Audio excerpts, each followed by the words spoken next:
Hello welcome back. ഇന്ന് വന്നിട്ടുള്ളത് നല്ല ടേസ്റ്റി ആയിട്ടുള്ള ഒരു സദ്യ സാമ്പാറിൻ്റെ റെസിപ്പിയുമായിട്ടാണ്. തേങ്ങയൊക്കെ വറുത്തരച്ചിട്ടുള്ള അടിപൊളി ഒരു സാമ്പാറിൻ്റെ റെസിപ്പിയാണ്. വളരെ പെട്ടെന്ന് ഉണ്ടാക്കാനും പറ്റും. അപ്പോൾ ഇതെങ്ങനെ ഉണ്ടാക്കുന്നത് നോക്കാം. അതിന് മുന്നേ നിങ്ങൾക്ക് എൻ്റെ വീഡിയോ ഇഷ്ടപ്പെടാമെങ്കിൽ ലൈക്ക് ചെയ്യാനും ഷെയർ ചെയ്യാനും മറക്കല്ലേ. കൂടെ സബ്സ്ക്രൈബ് ചെയ്യാത്തവരുണ്ടെങ്കിൽ സബ്സ്ക്രൈബ് ചെയ്യാനും മറക്കരുത് കേട്ടോ. അപ്പോൾ ആദ്യം തന്നെ ഇതിലേക്ക് നമ്മൾ തേങ്ങ ഒന്ന് റെഡിയാക്കി വെക്കുകയാണ്. തേങ്ങ വറുക്കാനായിട്ട് ആവശ്യത്തിന് ഇവിടെ തേങ്ങയും അതുപോലെ തന്നെ ഒരു 5-6 ചുവന്നുള്ളി, 1 ടീസ്പൂണോളം നമ്മുടെ സാമ്പാർ പരിപ്പ്, പിന്നെ ചെറിയൊരു ടീസ്പൂണ് ചെറിയ ജീരകം, പിന്നെ കായം, ഇതെല്ലാം കൂടി എടുത്തു വെച്ചിട്ടുണ്ട്. ഇനി നമുക്ക് ഒരു പാനിലേക്ക് ഒരു 2 ടേബിൾ സ്പൂണോളം വെളിച്ചെണ്ണ ഒഴിച്ച് കൊടുത്തിട്ട് അത് തന്നെ ഇതിലേക്ക് നമ്മൾ കായം ചേർത്ത് കൊടുക്കുക. അതൊന്ന് 2-3 ചെറിയ പീസാക്കിയിട്ട് ചേർത്ത് കൊടുക്കുക. എന്നിട്ട് ഇതൊന്ന് വറുത്തെടുക്കണം. അപ്പോൾ നമ്മൾ കട്ടക്കായ ഉണ്ടെങ്കിൽ അത് തന്നെ ചേർത്ത് കൊടുക്കുക. അടിപൊളി ടേസ്റ്റാണ് സാമ്പാറിന്. ഇനി ഇതൊന്ന് നമുക്ക് ഈ എണ്ണയിലിട്ടിട്ട് വറുത്തെടുത്തിട്ട് വരാം.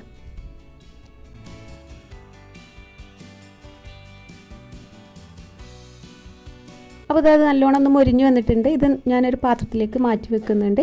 ഇനി ഇതേ ഓയിലിലേക്ക് തന്നെ നമ്മൾ ബാക്കിയുള്ള ചേരുവ ചേർത്ത് കൊടുക്കുക. ചെറിയുള്ളി, ചെറിയ ജീരകം, അതേപോലെ പരിപ്പ്, തേങ്ങ, ഇതെല്ലാം കൂടിയിട്ട് നമുക്കൊന്ന് വറുത്തെടുക്കണം.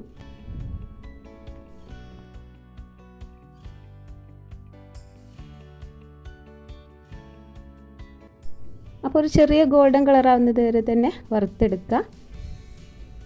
അപ്പോൾ ആ ഗോൾഡൻ കളറായി വന്നിട്ടുണ്ട്. തേങ്ങയൊക്കെ നല്ലോണം വറവായി വന്നിട്ടുണ്ട്. ഈ ഒരു സമയത്ത് ഇതിലേക്ക് നമ്മൾ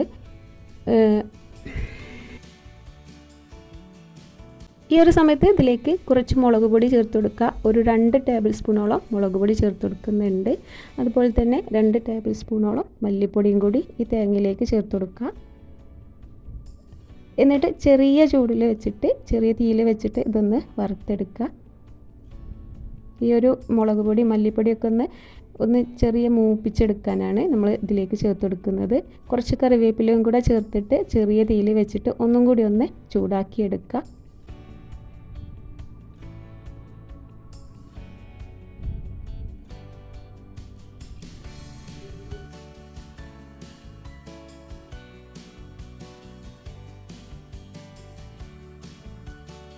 അപ്പോൾ തേങ്ങ ഇവിടെ വറവായിട്ടുണ്ട്. അധികമായിട്ട് കരിഞ്ഞു പോരുത്. ഈ ഒരു സ്റ്റേജ് ആകുമ്പോൾ നമുക്കിത് തീ ഓഫ് ചെയ്ത് മാറ്റി വെക്കാം.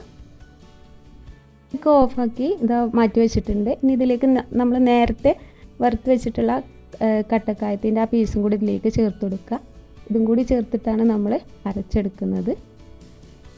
ചൂടാറാനായിട്ട് മാറ്റി വെക്കുക. ആ സമയം നമുക്കൊരു കുക്കർ എടുത്തിട്ട് അതിലേക്ക് ഒരു 1/2 കപ്പോളം സാമ്പാർ പരിപ്പ് കഴുകി 3 പ്രാവശ്യം കഴുകി ഇതിലേക്കൊന്ന് ചേർത്ത് കൊടുക്കുന്നുണ്ട്.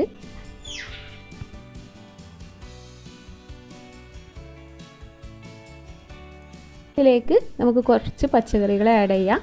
കുറച്ച് ഉരുളക്കിഴങ്ങ്, ക്യാരറ്റ്, തക്കാളി, മത്തൻ, വലിയ ഉള്ളി, ഇതെല്ലാം കൂടിയിട്ട് നമുക്ക് ഇതിലേക്കൊന്ന് ചേർത്ത് കൊടുക്കുക. അതെല്ലാം കുറേശ്ശെ എടുത്ത് വെച്ചിട്ടുണ്ട്. ഇനി ആദ്യം തന്നെ നമുക്ക് ഈ പരിപ്പിൻ്റെ കൂടെ ഇതും കൂടെ ഒന്ന് വേവിച്ചെടുക്കണം. അതിനായിട്ട് ഇതെല്ലാം കൂടിയിട്ട് കുക്കറിലേക്ക് ഇട്ട് കൊടുക്കുന്നുണ്ട്.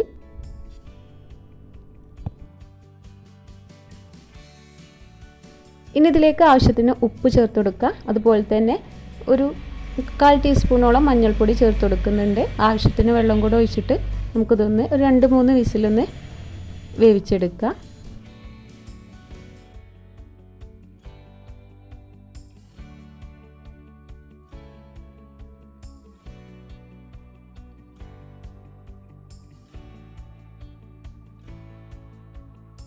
അപ്പോൾ അത് അവിടെ വെന്ത് വരുന്ന സമയം നമ്മൾ നേരത്തെ വറുത്ത് വെച്ചിട്ടുള്ള തേങ്ങ മിക്സിയുടെ ജാറിലേക്ക് ഇട്ടിട്ടൊന്ന് നന്നായിട്ട് പേസ്റ്റാക്കി ഒന്ന് അരച്ചെടുക്കുന്നുണ്ട്. അതിനായിട്ട് മിക്സിയുടെ ജാറിലേക്ക് ഇട്ട് കൊടുത്തിട്ടുണ്ട്. ആവശ്യമാണെങ്കിൽ കുറച്ച് വെള്ളം കൂടെ ഒഴിച്ചിട്ട് നമുക്കിതൊന്ന് അരച്ചെടുക്കാം. അപ്പോൾ തേങ്ങ നല്ലോണം ഒന്ന് പേസ്റ്റാക്കി അരച്ചെടുത്തിട്ടുണ്ട്. അപ്പോൾ ആ സമയം കൊണ്ട് നമ്മുടെ പച്ചക്കറികളും പരിപ്പൊക്കെ ഇവിടെ വെന്ത് വന്നിട്ടുണ്ട്.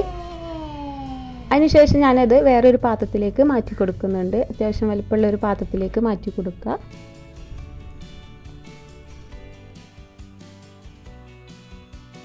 ഇനി ഇതിലേക്ക് കുറച്ച് മുരിങ്ങക്ക ഒന്ന് തൊലിയൊക്കെ ഒന്ന് കളഞ്ഞ് വൃത്തിയാക്കിയിട്ട് ഇതിലേക്ക് ചേർത്ത് കൊടുക്കുന്നുണ്ട്. ഇതൊന്ന് അത്യാവശ്യം ഒരു പകുതി വേവാകുമ്പോൾ നമുക്ക് ബാക്കിയുള്ള പച്ചക്കറികളും കൂടെ ആഡ് ചെയ്യാനുണ്ട്.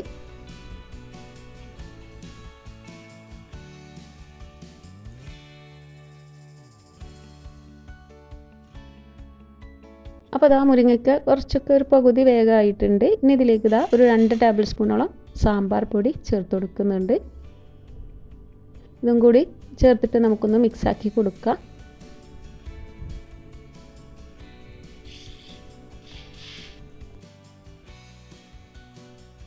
ഈ സമയം ഇതിലേക്ക് ഒരു നെല്ലിക്ക വലിപ്പത്തിലുള്ള പുളി വെള്ളത്തിലിട്ട് കുതിർത്ത് അതൊന്ന് പിഴിഞ്ഞെടുത്തതാണ്, അതും കൂടി ഇതിലേക്ക് ചേർത്ത് കൊടുക്കുന്നുണ്ട്.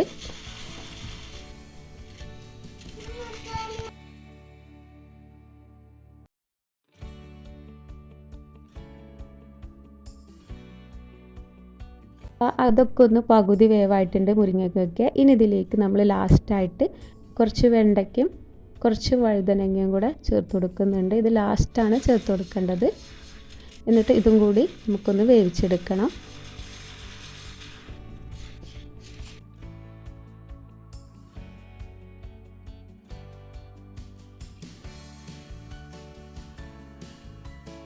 അപ്പോൾ ദാ വെണ്ടയ്ക്കയും വഴുതനങ്ങയൊക്കെ ഏകദേശം ഇവിടെ വെന്ത് വന്നിട്ടുണ്ട് കേട്ടോ.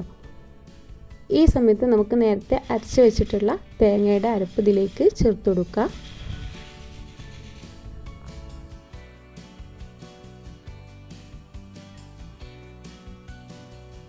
ഒരു 1/2 കപ്പ് ചൂടുവെള്ളം കൂടെ ഈ മിക്സിയുടെ ജാറിലേക്കൊന്ന് ചേർത്തിട്ട് അതും കൂടെ ഒന്ന് ഇതിലേക്ക് ചേർത്ത് കൊടുക്കുന്നുണ്ട്.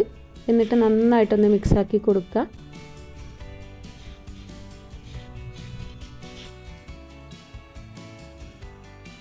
ഇനി ഇതിലേക്ക് ആവശ്യത്തിനുള്ള ഉപ്പും കൂടെ ചേർത്ത് കൊടുക്കുക. ഇനി 2-3 മിനിറ്റ് ഇതുപോലെ ഒന്ന് തിളപ്പിച്ചെടുക്കണം.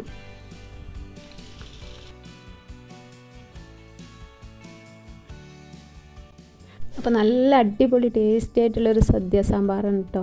അടിപൊളി ടേസ്റ്റാണ്. അപ്പോൾ നിങ്ങൾ ഇതുപോലെ തന്നെ തേങ്ങയൊക്കെ വറുത്തരച്ചിട്ട് ഇതുപോലെ തന്നെ ഒന്ന് ഉണ്ടാക്കി നോക്കുക. നല്ല ടേസ്റ്റി ആയിട്ടുള്ളൊരു സാമ്പാറാണ്, എല്ലാവർക്കും ഇഷ്ടപ്പെടും. അപ്പോൾ ഇതുപോലെ ഒന്ന് ഉണ്ടാക്കി നോക്കുക. അപ്പോൾ ഇതാ നമ്മുടെ സാമ്പാർ ഇതാ അവിടെ 2-3 മിനിറ്റൊക്കെ ഒന്ന് തിളച്ച് വന്നിട്ടുണ്ട്. ഈ സമയത്ത് നമുക്കിതൊന്ന് തീ ഓഫ് ചെയ്ത് മാറ്റി വെക്കാം. ഇനിയൊരു പാൻ അടുപ്പത്തേക്ക് വെച്ചിട്ട് അതിലേക്ക് 2 ടേബിൾ സ്പൂണോളം വെളിച്ചെണ്ണ ഒഴിച്ചിട്ട് അത് ചൂടാവുമ്പോൾ 1 ടേബിൾ സ്പൂണോളം കടുക് ചേർത്ത് കൊടുക്കുക. 1/4 ടീസ്പൂണോളം ഉലുവ, 2-3 വറ്റൽമുളക്, കുറച്ച് കറിവേപ്പില, ഇതെല്ലാം കൂടി ഒന്ന് മൂപ്പിച്ചെടുക്കുക.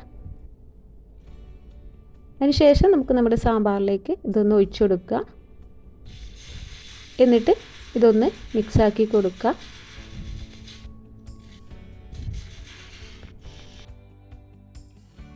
ഇനിയിപ്പോൾ അതിലേക്ക് ഒരു 1/4 ടീസ്പൂണോളം ശർക്കര പൊടിയും കൂടെ ചേർത്ത് കൊടുക്കുന്നുണ്ട്. ആ ചൂടോട് കൂടെ തന്നെ ചേർത്ത് കൊടുക്കുക. അല്ലെങ്കിൽ നമ്മൾ നേരത്തെ കടുക് വറുക്കുന്നതിന് മുമ്പ് തന്നെ ചേർത്ത് കൊടുത്താലും മതി. ഈ ഒരു ശർക്കരയും കൂടെ ചേർക്കുമ്പോൾ ഒരു അടിപൊളി ടേസ്റ്റാണ് ഉണ്ടാവുക. ഒറിജിനൽ നമ്മുടെ സദ്യ സാമ്പാറിൻ്റെ അതേ ടേസ്റ്റാണ്. അപ്പോൾ നിങ്ങൾ ഒരു തവണ ഇതും കൂടെ ഒന്ന് ചേർത്തിട്ട് ഉണ്ടാക്കി നോക്കുക. എന്തായാലും ഇഷ്ടപ്പെട്ടു. അടിപൊളി ടേസ്റ്റാണ്. പെട്ടെന്ന് തന്നെ ഉണ്ടാക്കാനും പറ്റും. നല്ല അടിപൊളി ഒരു സാമ്പാറിൻ്റെ റെസിപ്പിയാണ്. അപ്പോൾ എന്തായാലും ഇതുപോലെ ഒന്ന് ഉണ്ടാക്കി നോക്കുക. ഉണ്ടാക്കി നോക്കിയിട്ട് റെസിപ്പി ഇഷ്ടപ്പെടാന്നുണ്ടെങ്കിൽ ഒന്ന് ഫീഡ്ബാക്ക് അറിയിക്കാൻ മറക്കരുത്.